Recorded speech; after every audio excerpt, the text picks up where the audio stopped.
Baik, Assalamualaikum warahmatullahi wabarakatuh. Perkenalkan semuanya, nama saya Anissa Delvita Rizky dengan NPM 2508 1080 11 0003. Pada kesempatan kali ini, saya akan mempresentasikan proyek ujian akhir semester saya di kelas praktikum algoritma dan perprograman SIP B. Pada proyek kali ini, saya akan membuat kalkulator statistika yang akan dibangun menggunakan konsep pemrograman berorientasi objek atau OOP dengan membuat sebuah kelas yang memiliki fungsi-fungsi sebagai berikut dan sekaligus pembuatan command line interface atau CLI. Nah, di sini sudah ada soal yang diberikan untuk dibuatkan fungsi dalam proyek ini. Langsung saja kita masuk ke sel yang pertama, yaitu kelas, pembuatan kelas, di mana kelas ini adalah wadah atau tempat penyimpanan seluruh dataset dan penghitungan statistik. Di sini saya membuat kelas kalkulator statistika Delvita dengan dev. Dev ini adalah kata kunci yang digunakan dalam bahasa Python, yang digunakan untuk mendefinisikan seluruh bahasa dalam Python. Kemudian ada init. Init adalah konstruktor yang digunakan untuk menginisialisasikan seluruh dataset awal yang akan digunakan dalam berbagai perhitungan statistik. Di sini saya menggunakan self juga. Self ini berfungsi sebagai tempat datasetnya. Saya membuat self dataset Delphi. Dengan dataset ini sudah saya masukkan sebanyak 8 buah. Kemudian untuk yang A ini membuat dataset kosong. Pada dataset kosong ini sintaknya sangat sederhana, hanya def, kemudian dataset kosong Delphi dan self, kemudian self dataset Delphi, kemudian print dataset ini kosong. Di mana nanti ketika kita jalankan maka yang keluar adalah dataset ini kosong. Kemudian menghapus dataset. Di sini sama saja sintaksnya seperti sebelumnya, hanya saja yang membedakan yaitu pada bagian clear, ada penambahan clear. Clear ini berfungsi sebagai penghapus pada dataset. Nah, ketika di print nanti akan keluar dataset ini telah berhasil dihapus. Untuk bagian C yaitu menambahkan data ke dalam dataset. Di sini sama juga yang membedakan yaitu tentang yang membedakan yaitu append. Di mana append ini berfungsi sebagai perintah yang digunakan untuk menambahkan data baru pada dataset. Kemudian ada ukuran pemusatan data, mean, dan median. Di sini sama juga menggunakan def, kemudian self, kemudian di sini ada input untuk memasukkan datanya. Nah, di sini ada for. For ini berfungsi digunakan untuk perulangan, yaitu membaca seluruh data dalam dataset satu persatu, sehingga mempermudah perhitungan statistiknya. Nah, di sini input juga, kemudian masukkan data ke satu misalnya. Kemudian ada mean, yaitu menghitung rata-rata pada statistik. Di sini juga menggunakan for, kemudian masukkan dataset Delphi-nya. Nah, ini adalah rumus untuk mean-nya, yaitu total dibagi dengan jumlah. Nah, di sini ada return, di mana return ini berfungsi sebagai perintah yang digunakan untuk mengembalikan hasil daripada program yang sudah dibuat. Misalnya, saya membuat mean. Nah, hasil mean tadi adalah 8. Pada program berikutnya, yaitu adalah median. Ketika median tadi membutuhkan nilai mean, maka dengan reader ini, dia sudah mengetahui bahwa nilai mean tadi adalah 8. Kita tidak usah perlu mencari nilai meannya berulang-ulang. Cukup menggunakan sintaks return. Kemudian ada median. Nah, pada median ini ada penggunaan perintah short, di mana short ini berfungsi untuk mengurutkan data dari yang terkecil hingga yang terbesar. Kenapa harus pakai short? Karena pada median itu kan nanti kita membutuhkan nilai tengahnya. Nah, sedangkan nilai tengah itu kita membutuhkan urutan data dari yang terkecil hingga yang terbesar. Seperti itu. Kemudian saya menggunakan uh, perulangan if-else. Di sini if berfungsi sebagai perintah yang digunakan ketika data ganjil gitu. Misalnya datanya ganjil, maka mediannya yang diambil kan hanya nilai tengahnya. Makanya dia menggunakan if. Nah, ketika datanya tadi bernilai genap, maka menggunakan else. Karena kan jika dia nilainya genap, maka harus diambil dua data tengah dan dibagi rata-ratanya menjadi dua. Seperti itu. Kemudian sama juga menggunakan return. Kemudian yang E yaitu ukuran penyebaran data. Di sini menggunakan if juga, kemudian menggunakan len, di mana len ini berfungsi sebagai penghitung jumlah elemen dalam satu objek, seperti list, string, tuple, atau dictionary. Kemudian ada range, di sini juga menggunakan len. Nah, fungsi len tadi itu seperti ini, kayak menggunakan len tidak lebih dari 2. Nah, dia tahu bahwasannya perintah ini tidak lebih dari 2 eh, dataset, seperti itu. Nah, pada range menggunakan nilai maksimal Delphi dan nilai minimal Delphi. Di sini saya hanya memasukkan nilai maksimal, kemudian self dataset Delphi. Untuk rumus range sendiri itu adalah nilai maksimal dikurang nilai minimal. Maka nanti keluar hasil range-nya. Kemudian ada kuartil.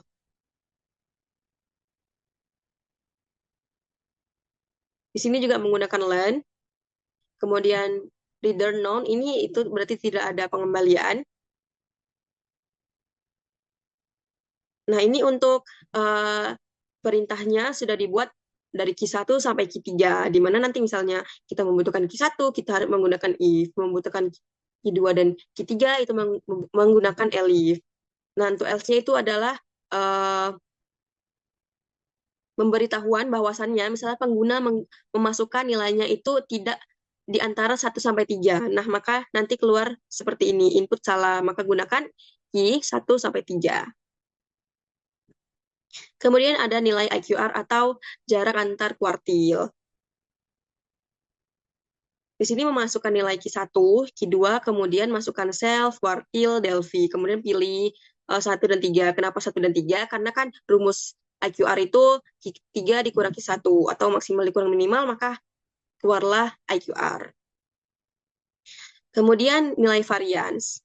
Ini menggunakan len juga, sama saja. Kemudian menggunakan return, menggunakan main, menggunakan selisih kuadrat juga. Nah, ini adalah rumus-rumus yang digunakan dalam variance. Kemudian perhitungan standar deviasi. Di sini saya memasukkan standar deviasi Delphi, menggunakan if-len juga, sama.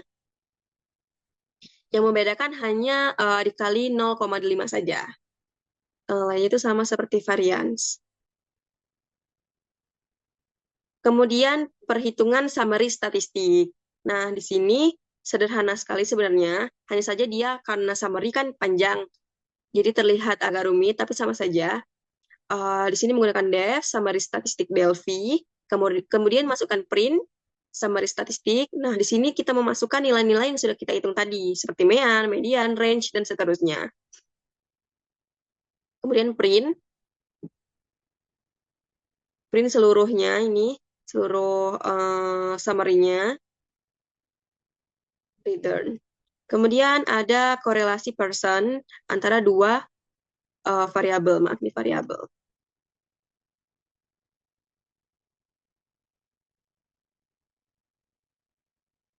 Di sini menggunakan len juga, yaitu yang berfungsi untuk menghitung jumlah elemen.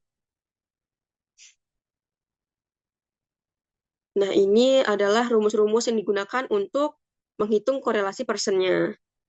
Seperti hasil X, hasil Y, hasil X dikali Y, hasil X2, dan hasil Y2-nya.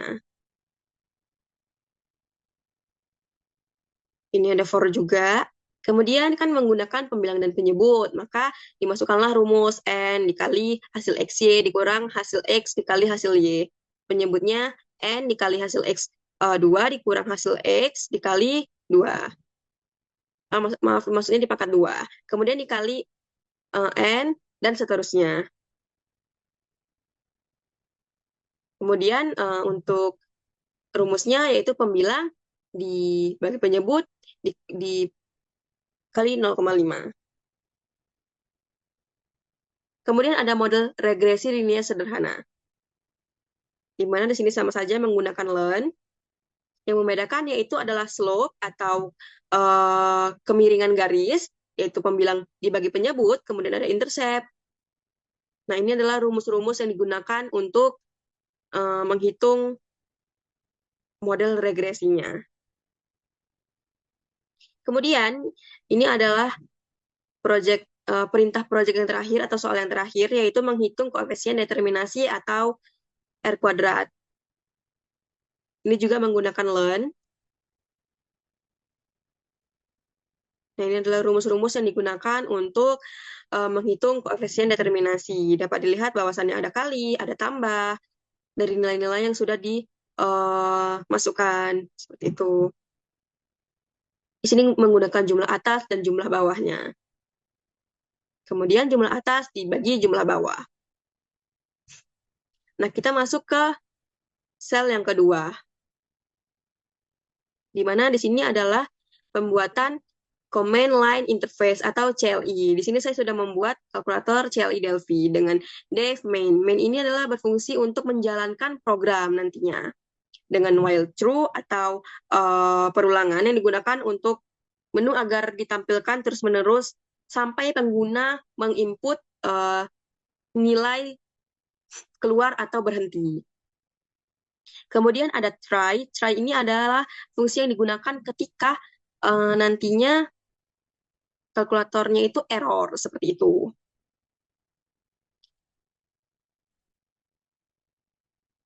Nah, accept value error ini berfungsi sebagai ketika pengguna memasukkan perintah yang bukan seharusnya. Misalnya di sini kan harus angka. Nah, si pengguna malah memasukkan huruf atau simbol-simbol lainnya. Maka dia nanti akan keluar, ingat, input harus berupa angka yang ada di daftar ya. Kemudian ada continue, sama seperti return, berfungsi untuk mengembalikan nilai.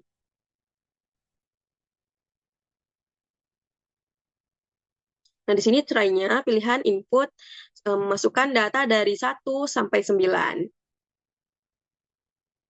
Nah, untuk pilihannya ada if pilihan 1, nilai mean, kemudian if pilihan 2 median, if pilihan 3 range, if pilihan 4-nya itu quartile, if pilihan 5 itu IQR, dan seterusnya sampai 9. Nah, pada 9 itu diperintahkan untuk out atau keluar.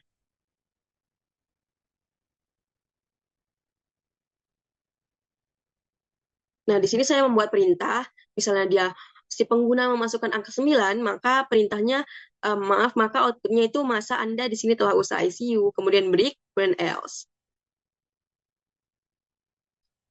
Nah, di sini kita akan menghitung. Okay. Misalnya kita masukkan 1. Maka nilainya keluar. Nah, 1 itu adalah mean. Meannya sebesar 18. Kemudian nomor 2. Nah, nomor 2 adalah median pada menunya. Maka menunya keluar median. Mediannya adalah 18,5. Misalnya 5.